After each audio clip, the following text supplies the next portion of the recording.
Aí a nossa série de mensagens desde agosto tem sido os 10 mandamentos.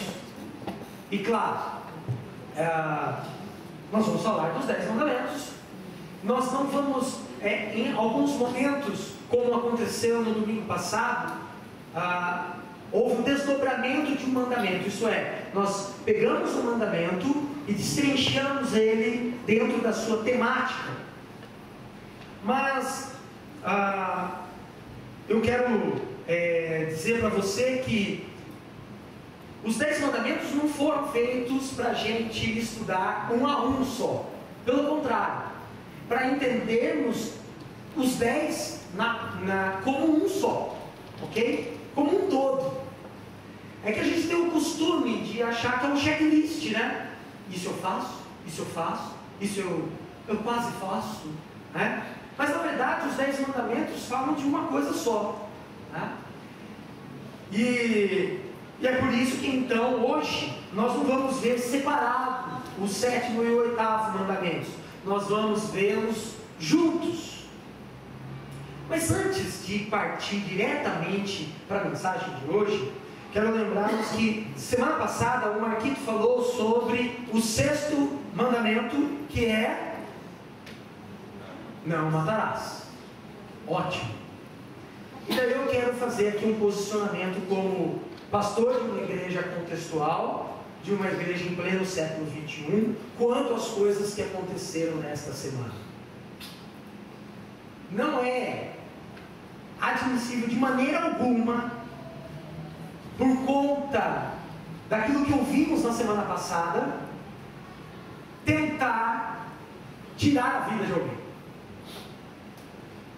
É inadmissível para nós cristãos que olhamos para Cristo Jesus como árbitro das nossas vidas. Já que Ele é árbitro, Ele é o juiz das nossas vidas, o que Ele propaga, o que Ele quer? Paz. Nossa, Marcão, que clichê, paz e amor. Ok. Como cristãos, entendemos que nós precisamos propagar a paz, olhando pela ótica do amor, isto é, o que eu gostaria para mim, eu vou fazer para o outro sem cobrar dele.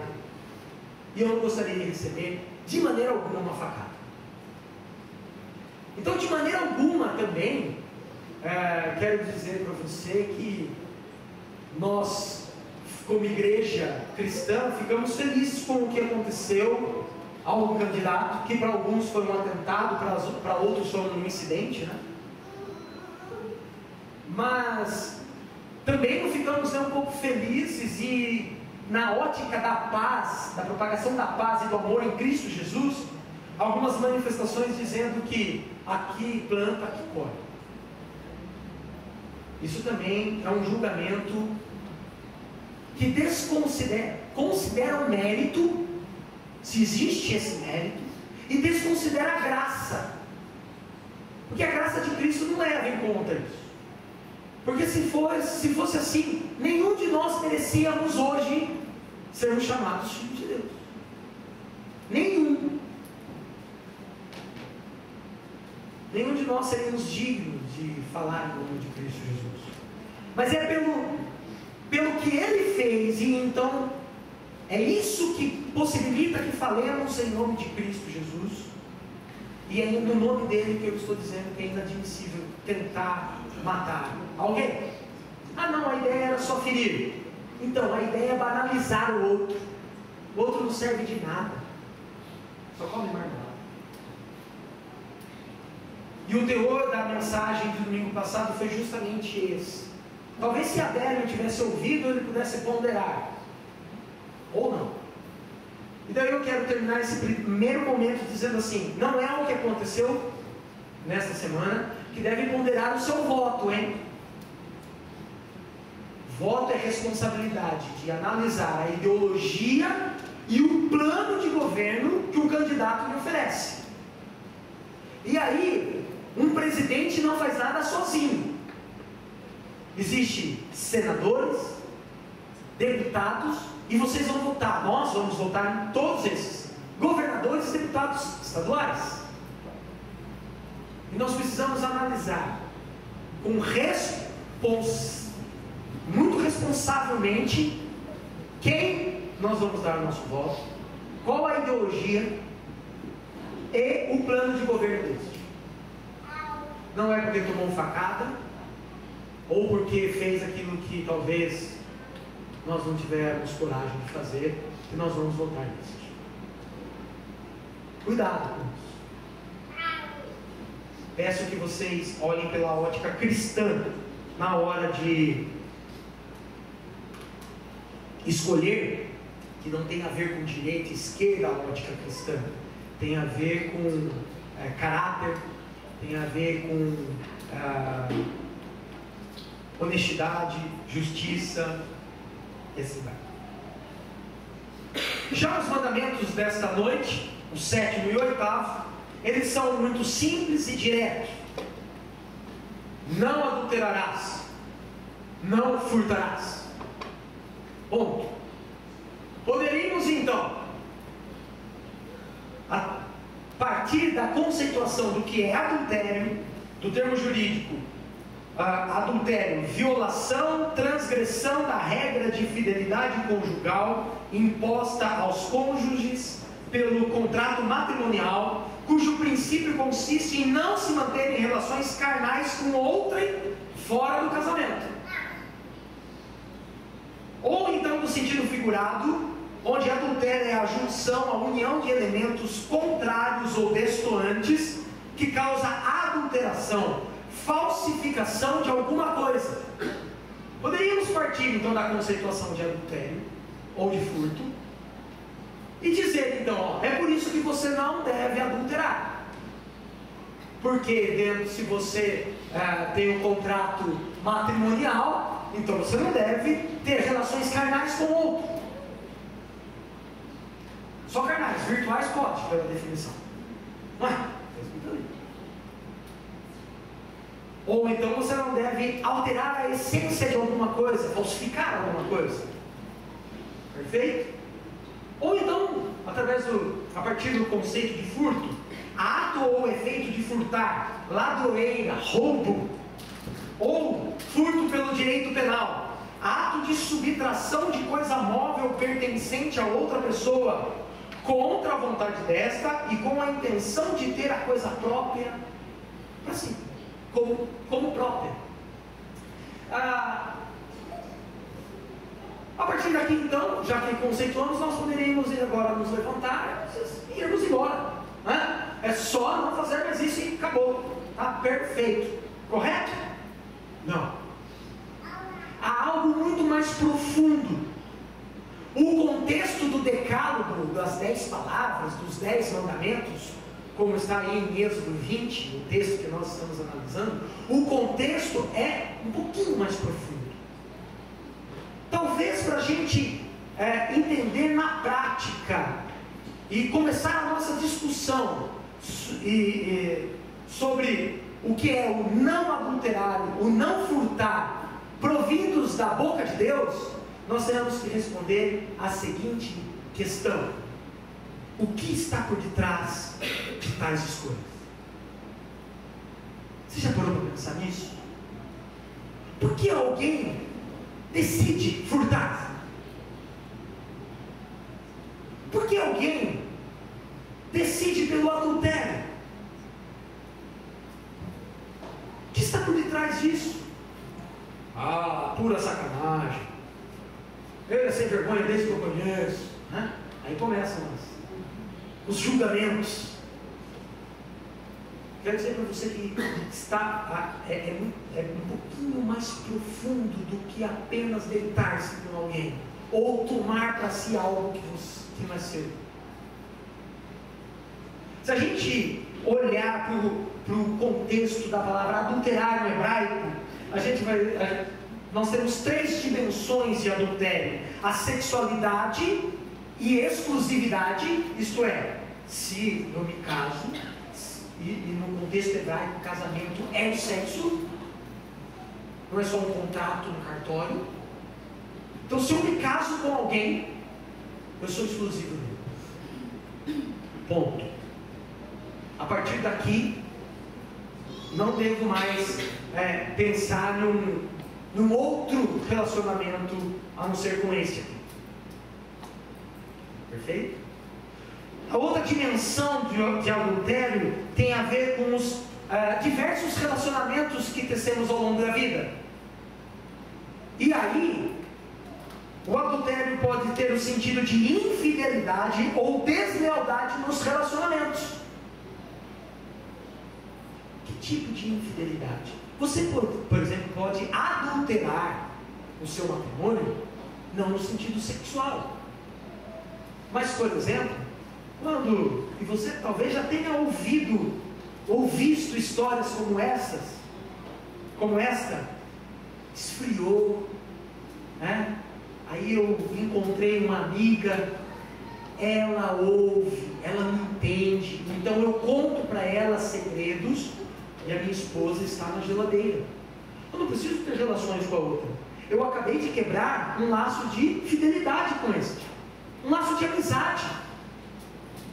O relacionamento começa a minguar, a energia, me permita falar dessa forma, a energia do nosso relacionamento começa a enfraquecer.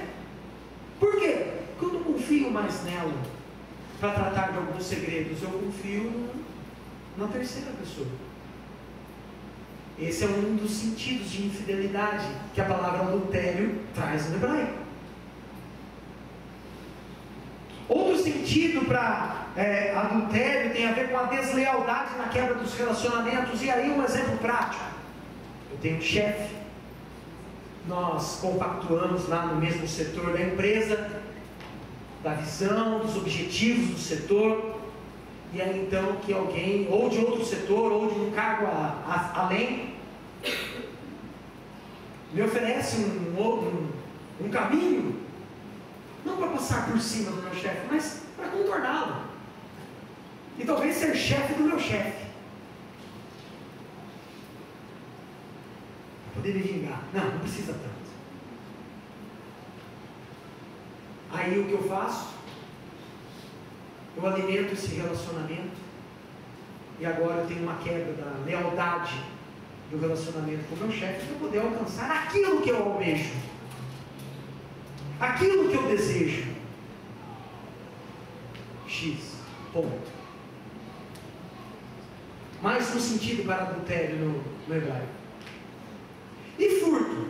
Furto então tem um sentido ainda maior. Furtar pode ser tomar para si, como também enganar, trapacear, raptar. O que me faz entender também é que quando eu adultero com alguém casado, eu estou raptando a esposa de alguém, tomando para mim. Isso é um furto, também é um adultério. O sentido então é mais amplo, mais profundo do que apenas tomar para mim alguma coisa. Um outro exemplo de furto: aí eu desejo o lançamento do carro do ano, e é óbvio que o carnê que vem com ele vem numa carreta, e as parcelas é quase uma carreta para pagar cada um. Mas eu vou ter o carro do ano, troca de marcha no volante, tudo babaquices, troca de marcha no volante, som aqui. Você tinha Rodstar numa Brasília São Luís, era assim comigo na faculdade. Tinha uma Brasília, chegava na faculdade, no estacionamento a galera vibrava, olha o Marcão com a Brasília 76 dele. Ela não tinha nada, ele tinha uma amiga que tinha um Chrysler Neon. Eu estou falando de 20 anos. A minha Brasília tinha alarme. A Melissa ficou com ciúmes quando ela viu a minha Brasília com alarme, e o pago dela 98, quase zero, sem alarme, trancando na porta aqui, ó, tendo que conferir porta por porta quando estava fechado. Aí tinha uma amiga que tinha um Chrysler Neon. Aí ela um dia falou assim para mim: você deixa eu dar uma volta na sua Brasília? Não está errado isso? Não é eu querer dar uma volta no seu Chrysler Neon? Tá com uma coisa estranha aí na história. Eu deixei, porque eu não tenho ciúmes de carro velho. Bom, vamos lá. Então, eu compro o carro, eu faço a dívida, e agora, cada parcela tem pesado muito no meu orçamento. Eu estou contando uma história, não sei de ninguém aqui, tá? Cada parcela tem pesado muito no meu orçamento. E isso tem feito eu atrasar algumas contas. Isso tem feito furtar do bem-estar da minha casa. Inclusive nem para gasolina eu coloco. Esse mês eu tive, o carro ficou na garagem.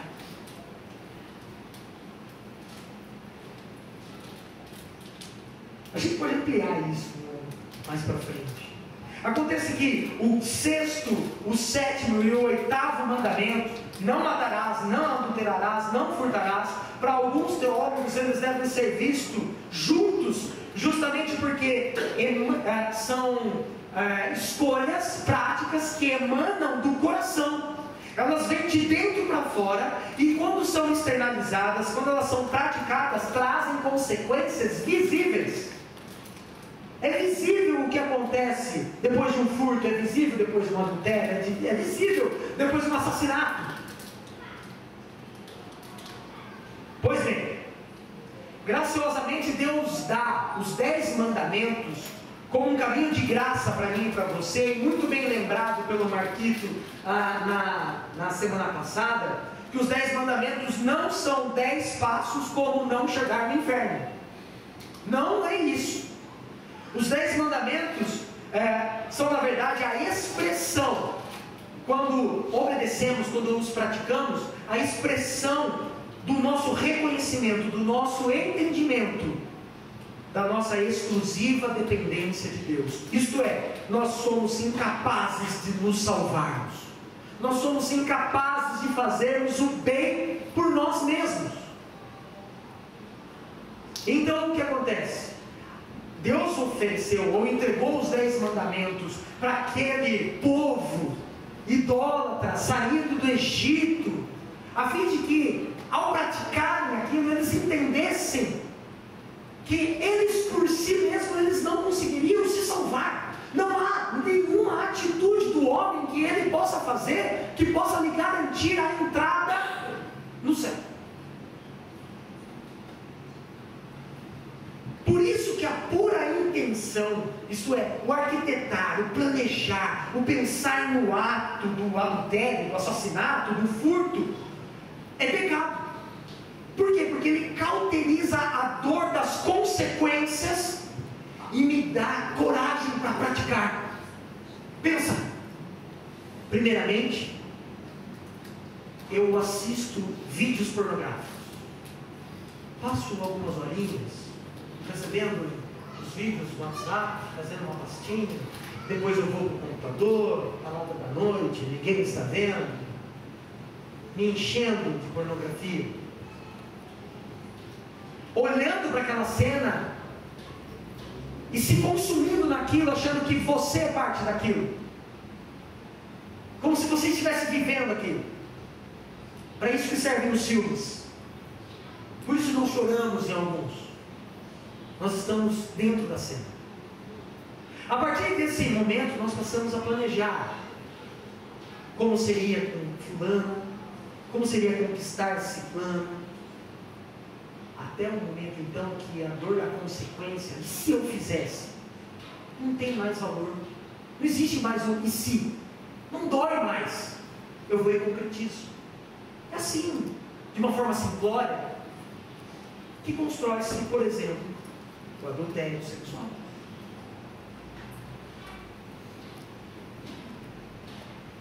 Por isso Jesus nos alertou: mas eu lhes digo, qualquer que olhar para uma mulher para desejá-la, já cometeu adultério com ela no seu coração. Mateus 5, 28.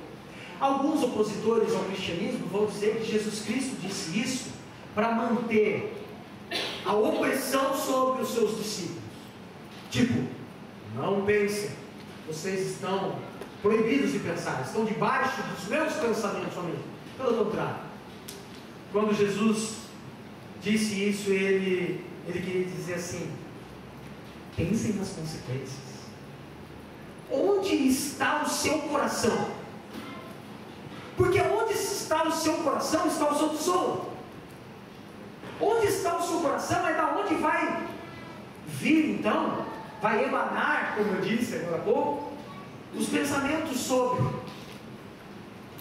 onde está o seu coração, é que vai trazer a imagem, vai trazer os pensamentos e a coragem para cometer o pecado.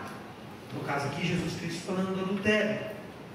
Pablo Neruda, o poeta chileno, escritor, que foi senador do Chile, etc., disse o seguinte sobre as escolhas: você está livre para as suas escolhas, mas preso às suas consequências, justamente porque o que está por detrás, e o texto do Decálogo bate nisso do começo ao fim, o que está por detrás do não adulterar, não furtar, não matar, é o que levou você a idealizar isso.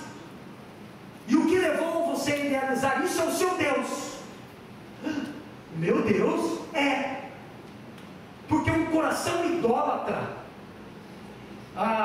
ele limita Deus naquilo que ele projeta de Deus. Quem é Deus? É quem ele quer que seja. É o que ele quer que seja. E aí, idolatria, como está aí a definição, quem é a referência para compor esse falso Deus? É o próprio homem. Então, a idolatria é limitar Deus naquilo que o homem projeta dele, se autorreferenciando ao compor um falso Deus para a sua adoração. A idolatria formata um Deus a nosso gosto e preferências. Assim, a referência acaba sendo eu mesmo. Eu sou referência de mim, do meu Deus. Aí eu limito Deus numa caixinha e digo que Deus é isso para mim.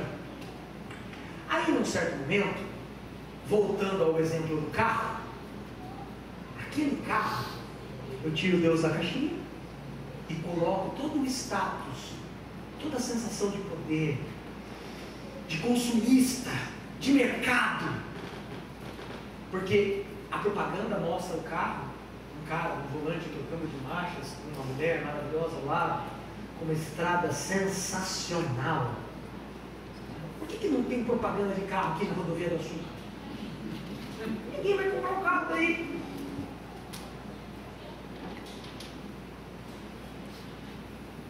Não mostra o carro servindo, alguém parando e dando carona para alguém no meio da estrada. Compre Versa e dê carona nas estradas. Não tem isso. Mas lá embaixo, no contexto subliminar da mensagem, tem uma moça bonita, usando as pernas, com um olhar elegante, ele trocando de marcha no volante. E é isso que eu desejo. É isso que me consome. Eu tirei Deus da caixinha, porque eu já limitei ele, e coloquei algo que cabe na caixinha também. Isso passa a ser meu Deus. É isso que eu projeto, é nisso que eu vou gastar energia, é isso que eu desejo. Então eu empreendo energia para alcançar isso, que é o meu Deus, temporariamente. O que os 10 mandamentos exercem é uma via de mão dupla. Os 4 primeiros mandamentos têm a ver com o nosso relacionamento com Deus. Os 6 últimos mandamentos têm a ver com o nosso relacionamento com o próximo. Os 3 aqui que nós estamos falando, o 6º, o 7º e o 8º, das coisas que vêm de dentro do coração e quando são exteriorizadas as pessoas veem, se torna visível as consequências disso. E os 2 últimos das coisas que quando vêm à tona, ou melhor, quando são exteriorizadas, raramente nós conseguimos mensurar, vamos dizer, as consequências. Então nós podemos dizer que os nossos relacionamentos interpessoais são reflexo do nosso relacionamento com Deus. E nós aprendemos isso lá no 2º mandamento. Por isso que então, se baseados na idolatria, a idolatria passa a consumir o homem e a drenar a sua energia. E o homem entra num ciclo vicioso. Por quê? Um outro exemplo. Eu compro uma casa de você. e peço para que lá no cartório nós coloquemos que a venda foi um pouquinho mais abaixo. Por quê? Para sobrar um pouco de gordura ali na hora dos papéis, não é assim? Para que essa gordura? Para comprar uma bicicleta. Só pode ser, não é uma grande coisa para comprar o quê? Outra casa? Impossível. Aí nós entramos num ciclo vicioso, porque para justificarmos isso, nós dizemos que o governo é ladrão. Nós roubamos do governo. E já que o governo é ladrão, está certo. Ladrão que rouba ladrão tem 100 anos de perdão. Não é? Então a gente entra num ciclo vicioso, porque daí a hora que eu vou lá no meu imposto de renda, eu vou ter que declarar também. Como falar que eu gastei mais, se tem menos aqui? Foi uma reforminha. Eu doei para o meu filho. Não, 20 mil reais eu posso guardar debaixo do colchão. Fica uma palhaçada para poder equalizar as contas lá no começo do ano. Ciclo vicioso da mentira, do furto, do adultério. Você tem certeza que adultério tem a ver só com o rolar de corpos numa cama? Você tem certeza que furta só aquele que tira algo de você?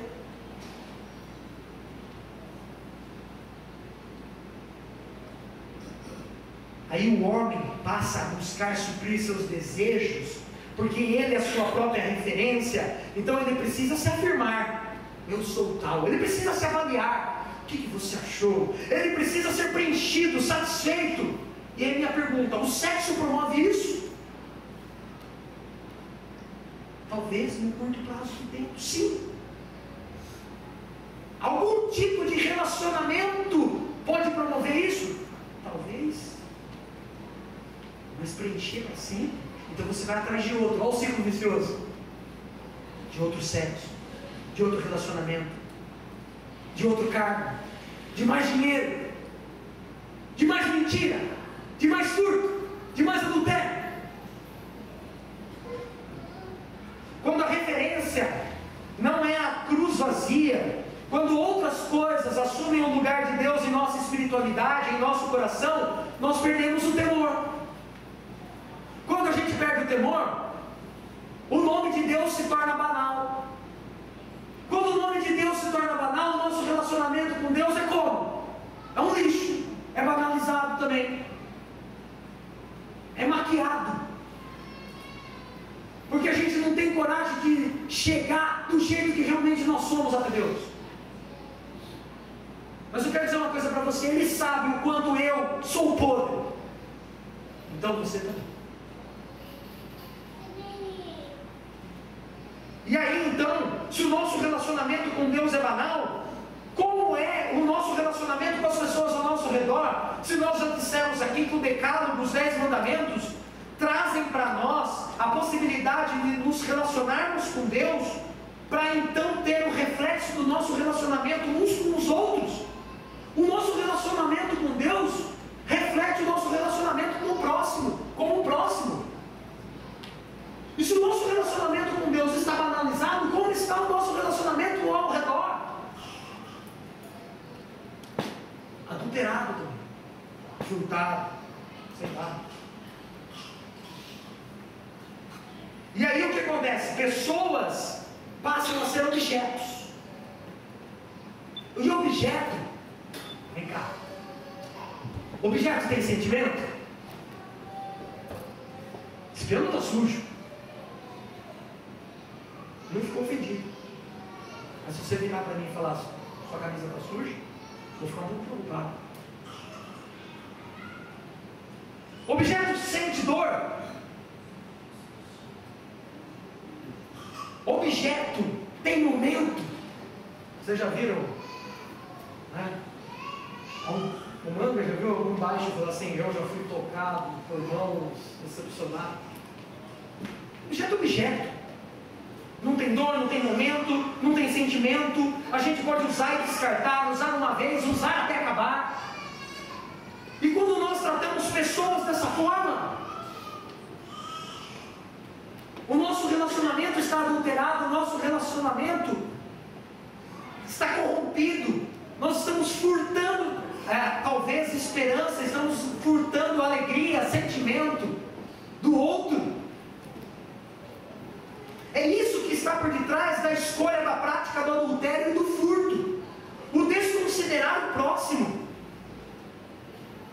está por detrás não só na questão de rolar na cama com alguém ou levar alguma coisa do outro, mas nos diversos aspectos: moral, sexual, relacional, profissional, ideológico. E isso cria um ciclo vicioso que aprisiona o nosso coração e distancia-o da presença de Cristo Jesus. Porque se praticamos, passamos a ser mais parecidos com o que praticamos do que com Cristo Jesus. Por isso, é necessário fazer um exercício, olhar para o prólogo do texto. Porque diferentemente do nosso falso Deus, o qual idolatramos, o carro, que nos consome tempo, consome dinheiro, furta o nosso tempo com a família, o dinheiro que poderia ser usado, por exemplo, num final de semana bem gasto com a família, mas a gente está gastando numa parcela de R$ 1.200 num carro que não vai valer nem metade daquilo que pagamos.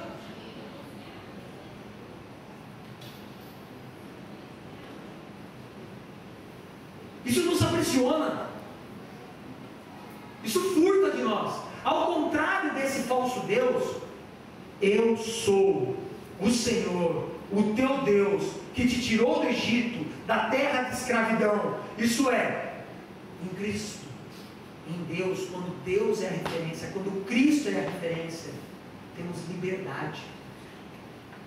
Porque Deus não está nem aí se você tem um carro ou não, cara. Se ele troca de marcha no volante ou não, se ele é manual ou se ele é automático. Mas, cara, Ele abençoa se você pode comprar um carro, desde que seja para a honra e glória do nome dele. Lá veio o pastor falar que tem que comprar um carro para dar para a igreja. Babaca, você se pensou nisso. Isso nem bíblico é. No entanto,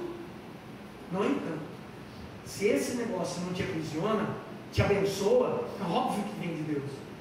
E Deus quer te abençoar. E ele é libertador, que ele fala assim: você não pode ter um X carro que troca, faz tudo sozinho, até fala bom dia para você quando você chega, estaciona sozinho, olha que maravilha, né? Você tem que ter um uninho, peladinho, nada contra quem tem. Se você vai ter o mais popular de todos,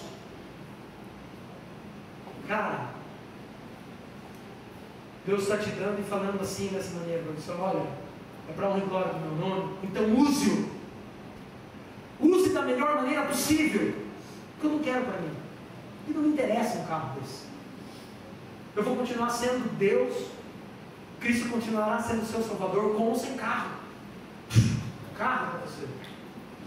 Mas você pode ter? Amém. Não tenha esse. Se é para honra e glória do nome de Deus, se é como Deus referência, é libertador. É por isso que tem o prólogo, para lembrar que o adultério aprisiona e Deus liberta. O reflexo do relacionamento idólatra é que, ao tentar tornar Deus o que queremos ser, faz o homem consumir o outro na proporção que o seu falso Deus o consome. É assim nos relacionamentos, é assim no consumismo, é assim, ao contrário da definição, também no adultério virtual, porque já que é a mesma coisa planejar, assistir e imaginar que está participando da cena, é igual, né? É adultério do mesmo jeito.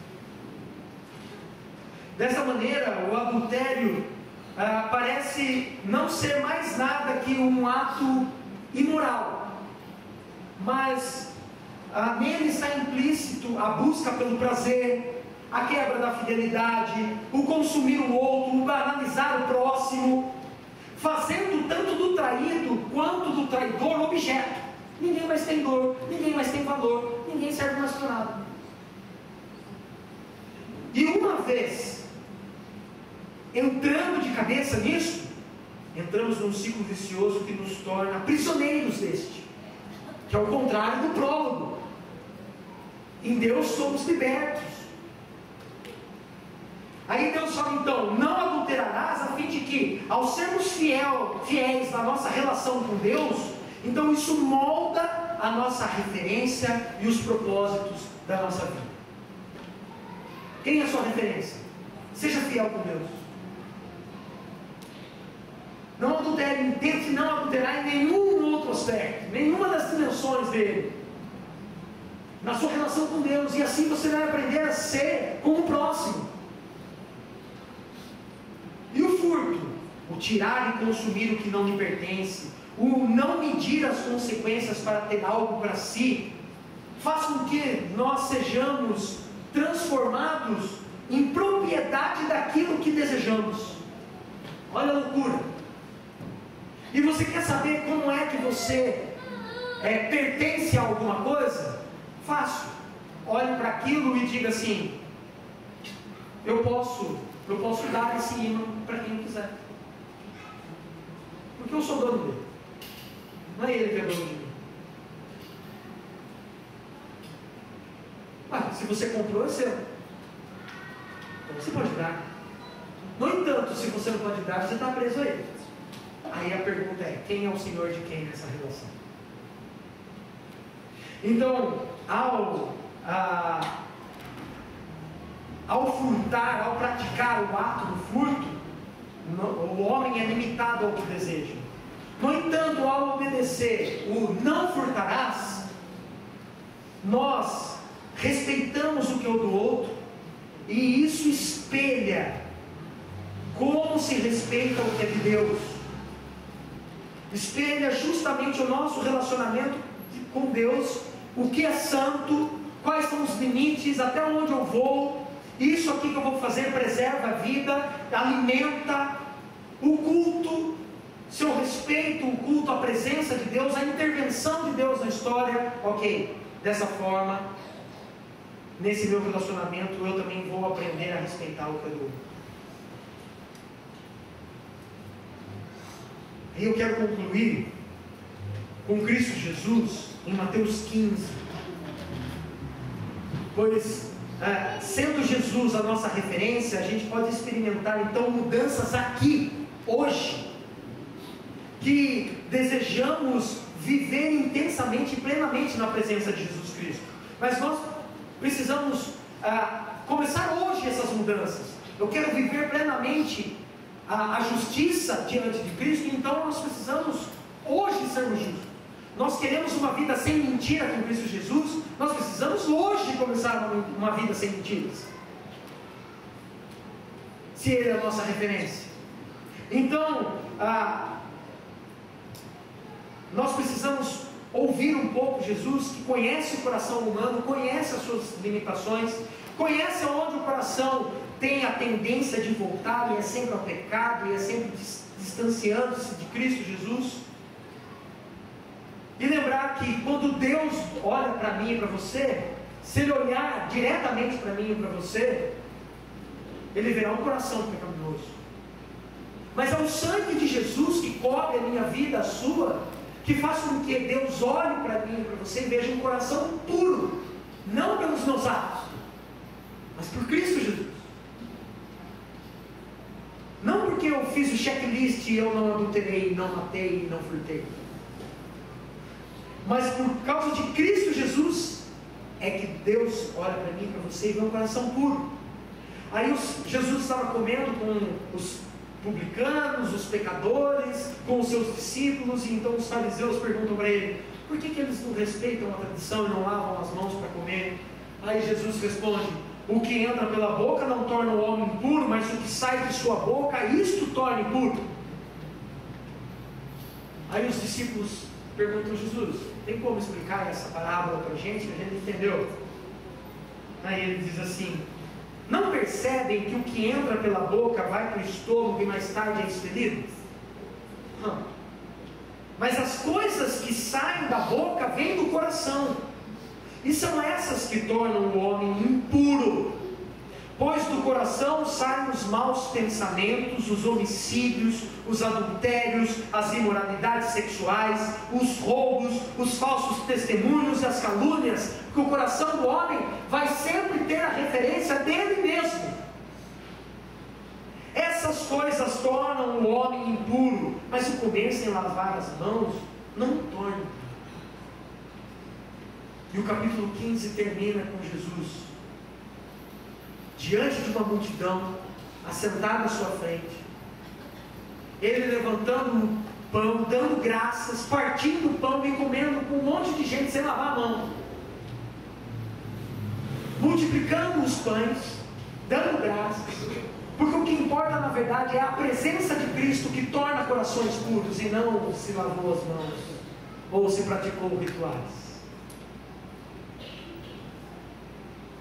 Termina o capítulo 15 com a celebração da presença de Cristo, e é a presença de Cristo que torna corações e pessoas puras.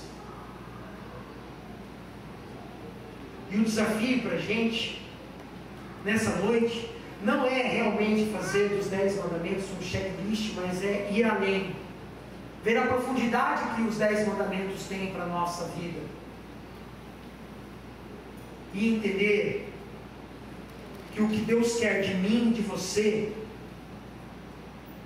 é que nos entreguemos e tenhamos a referência de Cristo, olhemos para a cruz e entendamos que não há nada que façamos por nós mesmos que vá nos fazer mais parecidos com Cristo. Mas sim, quando olhamos para Cristo e aquilo que Ele tem feito, a sua presença, e então como isso tem mudado o meu pensamento, as minhas práticas, e o quanto eu me entrego a Ele e quero viver a vida que Ele quer para mim, é isso que vai nos tornar puros e cumpridores de alguma parte dos mandamentos. E então possamos mostrar quem é Cristo e o que é o céu, aonde quer que sejamos. Eu quero convidar você a baixar a cabeça mais uma vez essa noite para encerrarmos e fazer um momento de oração a Deus, dizendo a Deus aquilo que o tem talvez furtado o seu tempo da sua família, que tem feito você adulterar a sua relação, a essência do seu relacionamento com Cristo Jesus,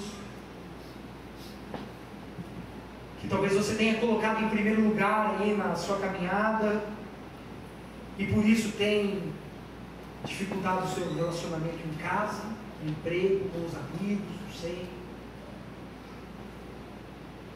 mas principalmente com Ele.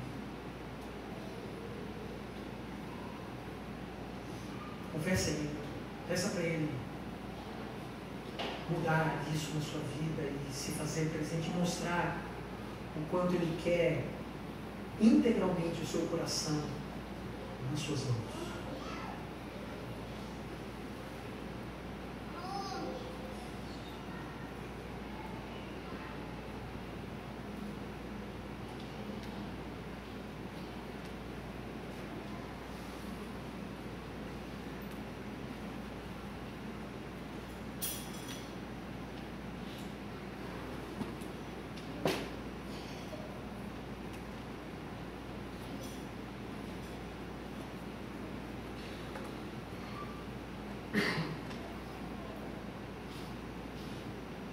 Deus, ouve o clamor de cada um de nós, Deus.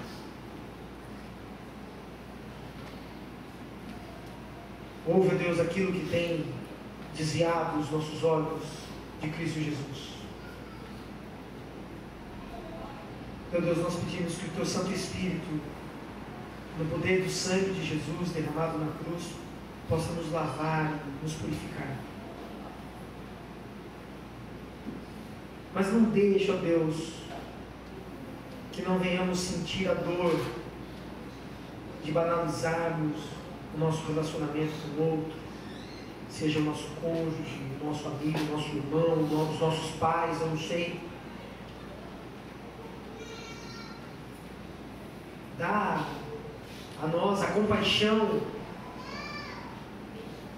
de sentirmos a dor do outro, de podermos ir na direção do outro como Cristo Jesus quer, como Ele iria, como Ele veio, como o Senhor veio até mim, até nós aqui, que não merecíamos e fomos agraciados pela Tua presença, pelo Teu chamado, pelo Teu amor.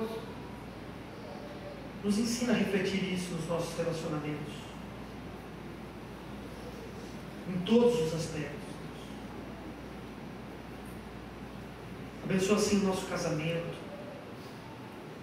o nosso relacionamento como pais, como filhos, como empregados, como patrões, como chefes, como amigos, oh Deus, como irmãos em Cristo Jesus. Vem mudar, Deus, a referência do nosso coração. O Senhor ouviu aqui o que cada um de nós tem a colocar diante do Senhor, e nós pedimos que o Senhor carregue isso de nós. Que essa semana seja uma semana de escolhas que realmente venham apresentar Cristo Jesus àqueles que estão ao nosso redor. Que as nossas escolhas não envergonhem o Teu nome. Que as nossas escolhas, ó Deus, levem a liberdade do reino às pessoas que estão ao nosso redor. E a nós também, Pai. Não nos deixa, Deus, colocar no Teu lugar, dentro do nosso coração, qualquer outra coisa. Não permita, ó Deus, que nós venhamos cair nesse erro. Abençoa a nossa semana, abençoa a nossa casa, o nosso emprego, continua cuidando de nós. Em nome de Jesus que oramos. Amém. Olá pessoal, tudo bem? Você pode abençoar muito o nosso ministério fazendo o seguinte: se inscrevendo em nosso canal, deixando o seu joinha aqui embaixo, comentando e compartilhando essa mensagem com outros. Vai abençoar muito o que nós temos feito aqui e vai fazer com que outras pessoas possam ser transformadas pelo amor de Jesus através da mensagem do Evangelho. Deus abençoe, obrigado, que Deus cuide de cada um de nós.